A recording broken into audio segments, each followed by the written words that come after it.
नमस्कार दोस्तों, जय हिंद, वंदे मातरम। आप सभी का बहुत बहुत स्वागत है आपके अपने YouTube चैनल एग्जाम ट्रिकी में।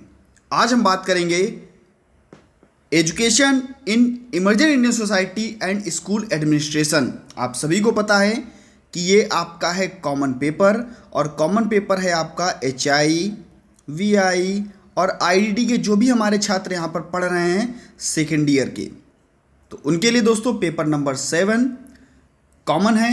और यहाँ पर हम बात आज करेंगे यूनिट 1.5 की।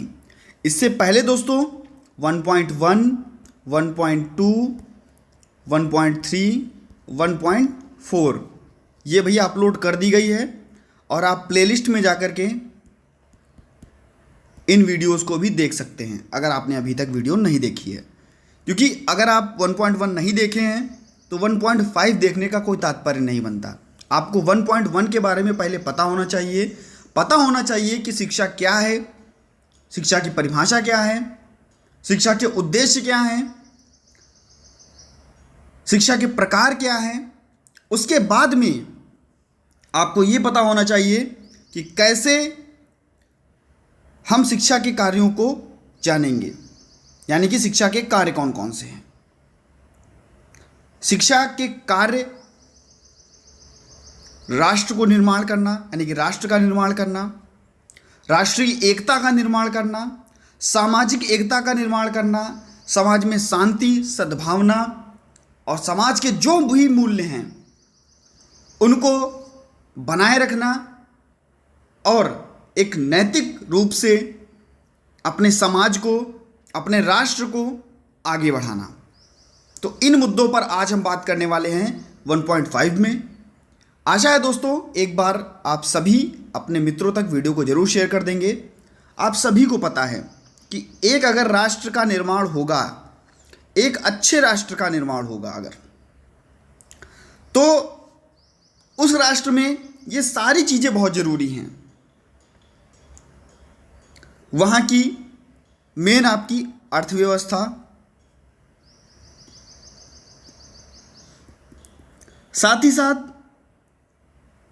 जो भी वहाँ पर शिक्षा दी जा रही है, चाहे वो प्राथमिक शिक्षा हो, चाहे वो उच्च शिक्षा हो, इससे बच्चों को अधिक से अधिक बढ़ावा मिल सके, बच्चे निर्भर बन सकें। जैसे इस समय अगर बात की जाए अपने भारत की, तो आपको पता है कि digital India, make in India, ये सभी चीज़ें अपने भारत में चल रही हैं। और इसके तहत जो भी ये योजनाएं चल रही हैं, इसके तहत लोगों को जागरूक किया जा रहा है। लोगों को उच्च शिक्षा के लिए जिनको आवश्यकता है उनको उच्च शिक्षाएं दी जा रही हैं, चाहे वो शैक्षिक रूप से संस्थान हो, चाहे वो वित्तीय रूप से हो, प्रशासनिक हो। इन सभी को एक स्तर के अनुसार उनको बढ़ावा मिल रहा है, और अगर ये बढ़ावा मिलेगा, लोग आगे बढ़ेंगे, तो जाहिर सी बात है कि जो हमारे राष्ट्र का निर्माण होगा वो बेहतर होगा, और लोगों को नए अवसर मिलेंगे आगे बढ़ने के और राष्ट्र के निर्माण के। तो यहाँ पर हम बात करते हैं राष्ट्र निर्माण की। किसी राष्ट्र के भविष्य को आकार देने के में शिक्षा एक मूलभूत उपकरण है।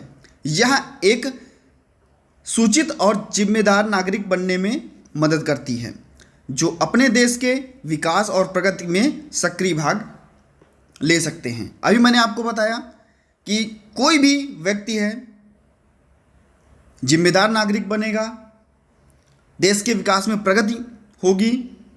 जब जिम्मेदार नागरिक बनेगा तभी देश की विकास की प्रगति होगी। बिना जिम्मेदार नागरिक बने देश में विकास नहीं होने वाला। अगर हम लोग ऐसे ही बात कर लें कि एक बहुत छोटी सी चीज़ है, हम लोग खाते हैं, बहुत सारा खाते हैं, लेकिन हम जब बाहर जाते हैं या किसी रेस्टोरेंट में जाते हैं, या हम सोच ले अगर कि हम रेलवे में सफ़र कर रहे हैं, या हम बसों में सफ़र कर रहे हैं तो क्या होता है, हम लोग कूड़ा जो होता है उसको जैसे ही खाया वैसे उसको वहीं पर फेंक दिया। हम लोग इतना ध्यान नहीं देते कि कूड़ा हमको केवल और केवल कूड़ेदान में डालना चाहिए। तो ये चीज़ें, चाहे भाई अगर हम कूड़ा ही कूड़ेदान में डालेंगे तो हमारा देश जो है वो स्वच्छ बनेगा, और देश अगर स्वच्छ होगा तो देश का निर्माण, जो भी हमको ज्ञान, हमको शिक्षा दी गई उसका हमने सही उपयोग किया, और अगर आसपास स्वच्छता भी रहेगी तो उसको साफ करने के लिए लोगों को कम लगाया जाएगा, यानी कि देश को आर्थिक बचत भी होगी। सामाजिक कल्याण, लोग कूड़ा कचरा ज़्यादा फेंकने से क्या होता है, बरसात हुई या कुछ भी हुआ, सड़ता गलता है, सड़ेगा गलेगा नहीं, उसको एक उचित स्थान पर ले जाया जाएगा अगर हमने डस्टबिन में कूड़ा डाला तो ये चीज़ें एक बहुत ही छोटी चीज़ें हैं। ये अगर हम छोटी छोटी चीज़ों को ही देखेंगे तो हम आपस में एक दूसरे से जुड़ पाएंगे। जो भी नागरिक हैं, समाज कल्याण के तहत जो भी काम करना चाहते हैं वो कार्य हो पाएगा, और बेहतर रूप से हम लोग आगे एक दूसरों के साथ नैतिक मूल्यों को बढ़ा सकेंगे, और जो भी हमने शिक्षा ग्रहण की है उसका हम लोग सदुपयोग बहुत ही अच्छे से कर पाएंगे। ज्ञान, कौशल, मूल्य प्रदान करके शिक्षा व्यक्तियों को अपने राष्ट्र के आर्थिक, राजनीतिक और सामाजिक कल्याण में योगदान करने के लिए तैयार करती है। शिक्षा क्या करती है? शिक्षा से ज्ञान का बढ़ावा होता है, शिक्षा से हमारे कौशल बढ़ते हैं, मूल्य मिलते हैं हमको, और इससे क्या होगा, हमारे राष्ट्र में आर्थिक, राजनीतिक और समाज कल्याण में जो भी लोग योगदान देना चाहते हैं वे योगदान दे सकते हैं। राष्ट्रीय पहचान को बढ़ावा मिलता है और नागरिक जुड़ाव को भी बढ़ावा मिलता है। लोग आपस में जुड़ते हैं, एक दूसरे से बातचीत करते हैं और उससे अपने कौशलों से एक दूसरे को अपने जो भी कौशल होते हैं उनको बताते हैं, और उनसे संशोधन करके कोई एक नया तरीका या जो भी वो कार्य करना चाहते हैं वो बेहतर ढंग से कर सकते हैं। नेक्स्ट हेडिंग है आपकी राष्ट्रीय एकता। भैया अगर एकता नहीं है राष्ट्र में, आपको भी पता है कि हमारा भारत, अगर हम भारत की ही बात कर लें तो बहुत सारे धर्म, हिंदू, मुस्लिम, सिख, ईसाई, जैन, जो भी यहाँ पर रहते हैं, अगर ये एक साथ में अपनी चीज़ों को बढ़ाएं, राष्ट्र को बढ़ाने के लिए, राष्ट्र को आगे बढ़ाने के लिए सभी जितनी भी संस्कृतियां हैं ये एक दूसरे के साथ, एक दूसरे को अवसर दे करके, एक दूसरे के बीच में बाधा ना बन करके, और जो भी रूढ़िवादिता है उसको समाप्त करके चीज़ों को बढ़ाया जाए, और जो भी मूल्य हैं उनके भावनाओं को साझा किया जाए। साथ ही साथ अगर हम बात कर लें ऐसे शिक्षण संस्थान जो हमारे राष्ट्र में हैं, उसमें किसी भी प्रकार का भेदभाव ना किया जाए, चाहे वो धर्म, जाति, वंश के आधार पर क्यों ही ना हो, किसी भी जाति का हो, किसी भी धर्म का हो। और बहुत ही छोटी चीज़ है, अगर विद्यालय में बच्चा पढ़ने आ रहा है तो भैया उसको यूनिफॉर्म में ही आना हो। इससे क्या होता है, पता ही नहीं चलता कि ये किस धर्म का है, किस जाति का है, किस वर्ग का है। हो सकता हो किसी निम्न जाति का हो या उच्च जाति का हो, क्योंकि यूनिफॉर्म तो सबकी सेम होती है। तो ये चीज़ें एकता को बढ़ावा देती हैं, राष्ट्रीय एकता को बढ़ावा देती हैं। प्राथमिक स्तर पर बच्चों को पढ़ाने के लिए, चाहे वो प्रार्थना हो, चाहे वो कह सकते हैं कि राष्ट्रगान हो, लोकगीत हों, देशभक्ति गीत हों, इन सभी का अध्ययन जो है वो बच्चे को कराना चाहिए, जिससे बच्चा आगे चल करके, क्योंकि आप सभी को पता है कि जब हम अपने छोटे बच्चों को सुधारेंगे उसके बाद में ही वो बड़े होकर के एक साथ में एक दूसरे को बढ़ावा दे करके, रूढ़िवादिता को समाप्त करके, बाधाओं को तोड़ करके एक राष्ट्र में एक जैसा जो भी उनका कार्य है उसको अच्छे से उसका निर्वहन कर सकते हैं। तो उनकी भावनाओं को भी बढ़ावा मिलेगा, जो भी उनके मूल्य हैं उनको भी बढ़ावा मिलेगा। अब हम बात करते हैं दोस्तों सामाजिक एकता की। यहां पर भी जो भी व्यक्ति हमारे समाज में रहते हैं, किसी भी धर्म से हों, अगर हमने सामाजिक असमानताओं को बढ़ावा दिया तो हम पीछे हो जाएंगे।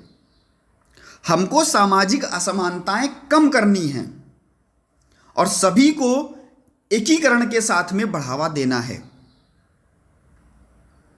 कोई भी व्यक्ति, उसके पास ज्ञान, कौशल, योग्यता, आपस में चीज़ों को समझेंगे। हो सकता है कि आप बेहतर बता रहे हो सकता है कि दूसरा व्यक्ति बेहतर बता रहा हो, उसके पास आपसे भी ज़्यादा सोचने का तरीका हो, ढंग हो, अच्छा ढंग हो, जो सामाजिक गतिशीलता को सक्षम बनाएगा।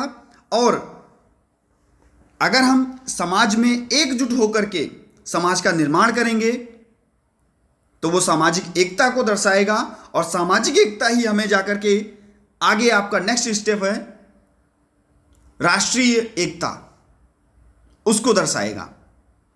तभी हमारे राष्ट्र का निर्माण होगा, एक बेहतर निर्माण होगा, एक कह सकते हैं कि तनाव मुक्त और शांतिपूर्ण वातावरण आपको देखने को मिलेगा।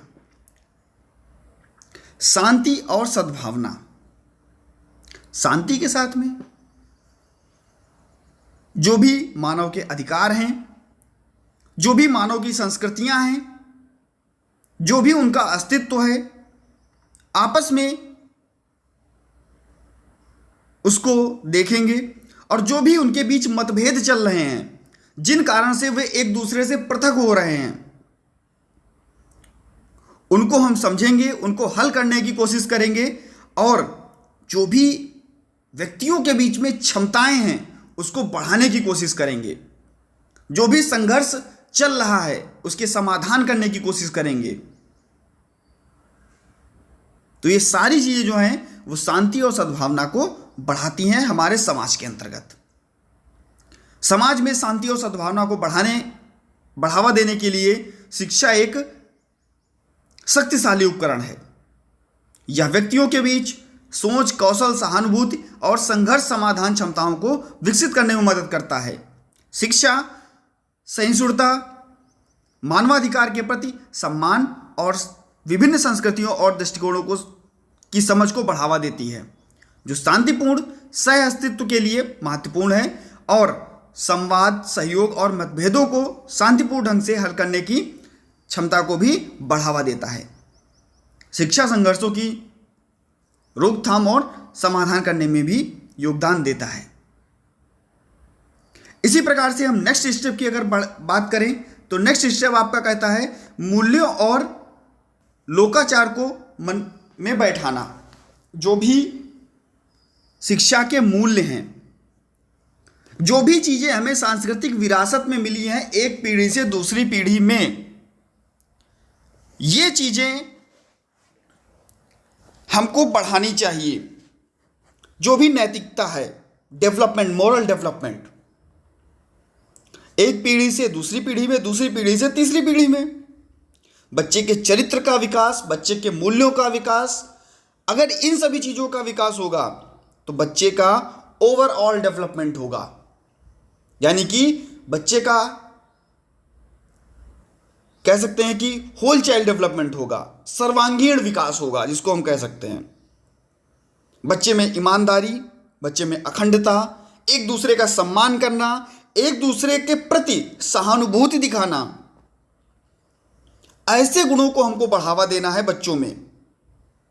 और जब ऐसे गुण बढ़ेंगे तो व्यक्तिगत सामाजिक कल्याण ये बहुत ही बेहतर ढंग से होगा, और एक जिम्मेदार नागरिक सकारात्मक सोच की तरफ आगे बढ़ेगा।